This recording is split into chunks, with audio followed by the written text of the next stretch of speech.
কাটা বাছার ঝামেলার জন্য অনেক সাবেকি পদ এখন রান্না করাই হয় না, কিন্তু মাঝে মাঝে তো খেতে ইচ্ছে হয় নাকি। সেদিন বাজারে গিয়ে পেলাম একদম তাজা থোড়, নিয়ে এসে বসে গেলাম কাটতে। প্রথমে উপরের খোসাটা ছাড়িয়ে এইভাবে গোল গোল করে কেটে নেব। থোড়ের যে আঁশ থাকে সেটাকে এইভাবে আঙ্গুলে পেঁচিয়ে পেঁচিয়ে ছাড়িয়ে নিতে হবে। তারপর থোড়টাকে আলু ভাজার মতো মিহি করে কুচিয়ে নেব। এইভাবে পুরো থোড়টাকে কেটে নিতে হবে।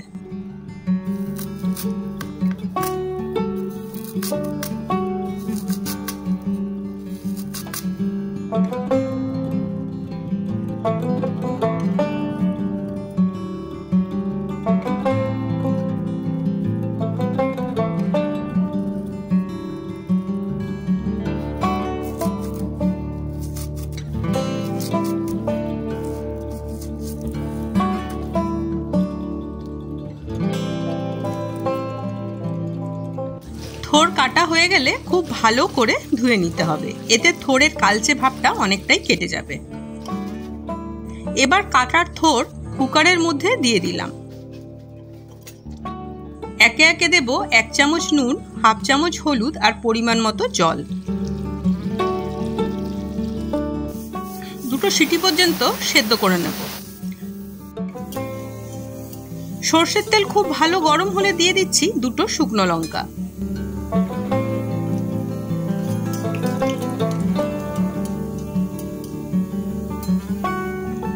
কিছুক্ষণ ভাজার পর এতে দেব সেদ্ধ করে রাখা থোড়টা। গ্যাসের ফ্লেম মিডিয়ামে রেখে খুব ভালো করে ভেজে নিতে হবে। 6 থেকে 7 মিনিট ভাজার পর দেখবেন থোড়টা অনেকটা কমে এসেছে আর নরমও হয়ে গেছে। এই পর্যায়ে দেব কিছুটা কোড়ানো নারকেল আর 3টে চেরা কাঁচা লঙ্কা।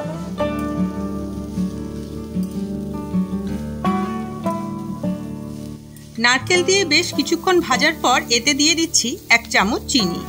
নিরামিষ রান্নায় একটু চিনি দিলে বেশ ভালো হয় স্বাদটা। 2 থেকে 3 মিনিট ভাজার পর এতে দিয়ে দেব 1 কাপ জল। এবার ঢাকা দিয়ে জল শুকিয়ে আসা পর্যন্ত রান্না করে নেব।